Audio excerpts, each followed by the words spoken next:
Bismillahirrahmanirrahim. Young Ghazalians episode 10. Basically, I am continuing episode 9 from here. हम बात कर रहे थे कि मैं कौन हूँ कि जो बहुत बड़ा सवाल है और ये हमारी ज़िंदगी के मकसद तक हमें पहुँचाता है। तो हमने पिछली वीडियो में ये बात की है कि अल्लाह ताला हमसे ये चाहता है और अल्लाह ताला ये कहता है कि अगर आपने एक इंसान को बचाया तो गोया आपने तमाम इंसानियत को बचा लिया। तो हमें जो चीज़ बहुत इसमें परेशान कुन लगती है वो ये है कि एक इंसान खरबों अरबों इंसानों के बराबर कैसे हो सकता है। एक तो जो हमारा हिसाब किताब है, जो हमें मैथमेटिकली हर चीज़ कैलकुलेट करने की आदत पड़ी हुई है, उससे तो ये चीज़ पॉसिबल नहीं है। और दूसरी ये है कि हम इतने कॉम्प्लेक्स्ड हैं कि हम अपने आप को इतना बेशकीमत समझते भी नहीं हैं, हम अपनी इतनी वर्थ नहीं समझते। मैं कौन हूँ का पार्ट 2 ये जो वीडियो है, इसमें अब हम बात करेंगे कि इस सवाल का जवाब क्या है। एक उलझन है, ये हमारे दिमाग में एक उलझन है, इसका अब हमें जवाब चाहिए है। तो हम देखते हैं कि नेक्स्ट क्या है। ठीक है, तो जवाब इसका ये है कि बेसिकली आपके अंदर बहुत सारी सलाहियतें, मुमकिन सलाहियतें पोशीदा हैं। अगर एक बीज को कहा जाए कि तुम किसी दिन एक जंगल होगे, तो उसे भी यकीन नहीं आएगा। लेकिन वो बीज जब एक दरख्त में बदलेगा और वो दरख्त से और फल होंगे, फिर बीज होंगे, फिर दरख्त, और एक ही बीज से जंगल स्टार्ट हुआ करता है और फैलता चला जाता है। और ये अल्लाह का एक निज़ाम है। आपने अपना रोल प्ले करना है और आपका रोल प्ले करेंगे तो आप देखेंगे कि आपकी किए गए काम या आपके शुरू किए हुए मंसूबे या आपकी फैलाई हुई नेकियां फिर कहाँ तक जाती हैं। और मुसलमान के लिए ये बात एक बहुत हौसला कुन बात है कि आप बड़े से बड़ा इरादा कर लें, आपने सिर्फ बिस्मिल्लाह करनी होती है। आगे उस चीज़ को कंटिन्यू करना या ना करना वो अल्लाह ताला की बात होती है और किस हद तक फैलाना वो भी अल्लाह के ही ज़िम्मे हो जाता है। तो जैसे फॉर एग्ज़ाम्पल मैंने बीइंग अ टीचर ये बात महसूस की है कि हम जो हैं वो अपने तालीमी निज़ाम में शायद इन्फॉर्मेशन तो पास ऑन कर रहे हैं अपनी जनरेशन को, मगर हम उनकी तरबियत नहीं कर पा रहे हैं। और हमारी कौम को इस वक्त जिस चीज़ की बहुत ज़रूरत है वो इखलाकियात बेहतर करने और अपनी तरबियत का जो एलिमेंट हमारी माएँ किया करती थी और ओवर द जनरेशंस हमारे कमर्शियलिज्म ने उसको बहुत हद तक ख़राब कर दिया, मीडिया के ओवर इन्फ्लुएंस ने उसको ख़राब कर दिया। और हर वक्त आप वेस्टर्न फ़िलॉसफ़ी सुन रहे हैं, देख रहे हैं, आपके दिमाग के अंदर जा रही है, तो उससे आपकी अपनी इक़दार जो डैमेज हुई हैं उनको रिकवर करने की बेहद ज़रूरत है। तो एक छोटा सा अल्लाह ताला की राह में मेरा ये कोशिश है टू शेयर द जर्नी और ब्रिंग दोज थिंग्स बैक। तो इंशाल्लाह देखते हैं। तो इसका जवाब बेसिकली ये है कि हमारे अंदर छुपी हुई जो सलाहियतें हैं वो हमें इतना बेशकीमत बनाती हैं। अल्लाह ने हमें कहा है कि अगर एक कतरा मिलकर ही बारिश बनती है ना, तो बिल्कुल ऐसे ही अगर हम थोड़ी-थोड़ी एफ़र्ट शुरू करेंगे, अपने एंड पे शुरू करेंगे, अपने आप को सँवारने से स्टार्ट करेंगे, तो चीज़ें बेहतर हो जाएँगी। ठीक है?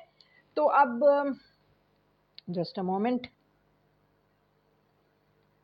अच्छा, तो हम यहाँ से बात कर रहे हैं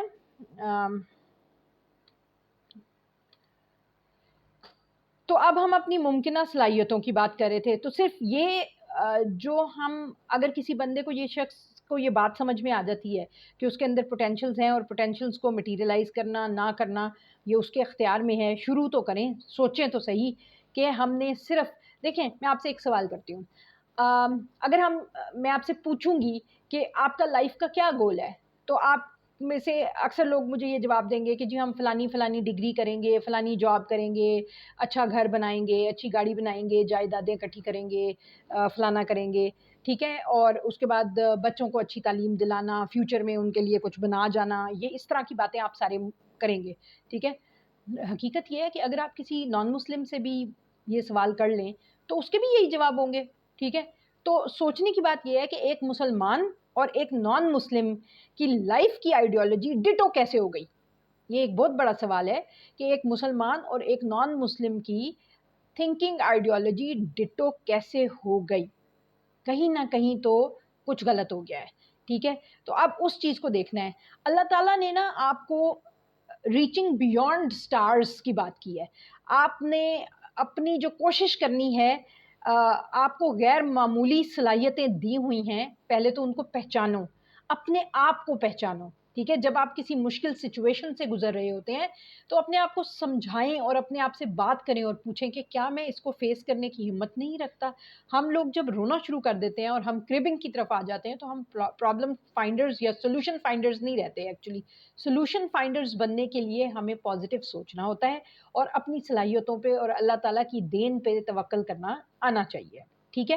دیکھیں موتی جو ہیں وہ پتھروں میں سے ہی نکلتے ہیں، سپیوں میں سے ہی نکلتے ہیں، گند کے اندر سے نکلتے ہیں. اگر آپ دیکھیں تو آپ کو اس بات کا اندازہ ہوگا کہ بڑا قیمتی سے قیمتی پتھر بھی ایک ایسی خام سی راک ہوتی ہے، اس کو پالش کرنا پڑتا ہے، پھر جا کے اس کے اندر سے ہیرا نکلتا ہے.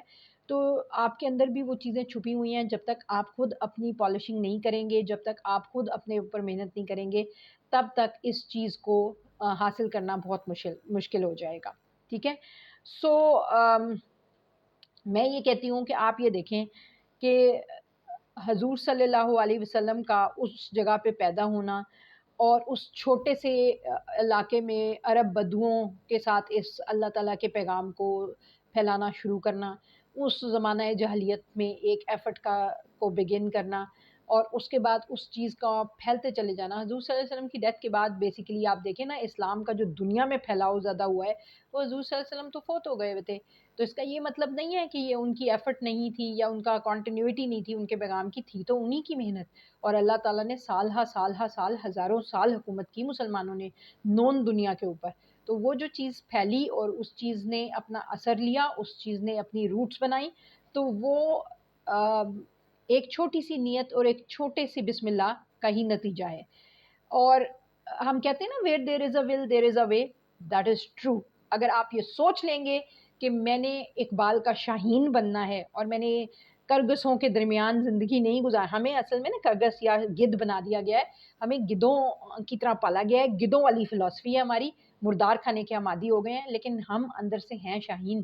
جس دن اس بات کی ریئلائزیشن ہو جائے گی اس دن ٹرانسفارمیشن بہت مشکل نہیں لگے گی. ٹھیک ہے. تو یہ اس کام کے اوپر سب سے زیادہ ضروری جو چیز ہے وہ نیت ہے. تو ہمیں معمولی مقاصد کے لیے جو ہے تربیت دی جاتی رہی ہے اور اس کی ہی وجہ ہے کہ ہم اپنے آپ کو بکاؤ مال مان بیٹھے ہیں اور بکاؤ مال بننے کے بعد ہماری ساری ایفرٹ صرف اتنی سی ڈبی میں رہ جاتی ہے اور اس سے beyond outside the box ہم سوچتے نہیں ہیں.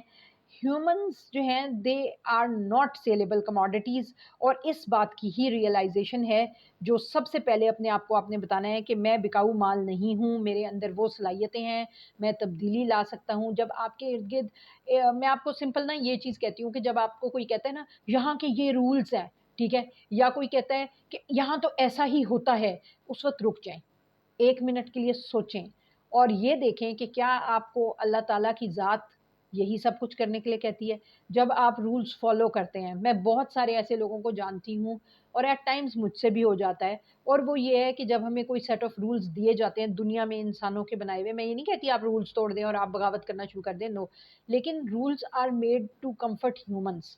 If humans are suffering because of I would say stupid rules and regulations, then we should question what are we up to, what are we doing. ٹھیک ہے. اور جہاں تک ہو سکے اپنے آپ کو اپنا لائے عمل خود سوچیں، اپنا دماغ استعمال کریں، because you do have the potential to think and decide and become better humans. In the end what counts is humanity. اگر آپ وعدہ خلاف ہیں، اگر آپ چور ہیں، اگر آپ جو ہے آپ کا اخلاق اچھا نہیں ہے، آپ کی زبان اچھی نہیں ہے، آپ کے دل میں دوسروں کے لیے کمپیشن نہیں ہے، آپ دوسروں کو اپنے سے کمتر انسان سمجھتے ہیں، تو پھر بھول جائیں کہ آپ کی ڈگریوں کا آپ کو کوئی فائدہ ہوگا یا آنے والے وقتوں میں آپ کے ساتھ پھر کوئی اچھا سلوک کسی طرف سے روا رکھا جائے گا. جیسا کرو گے ویسا بھرو گے. بہت شکریہ.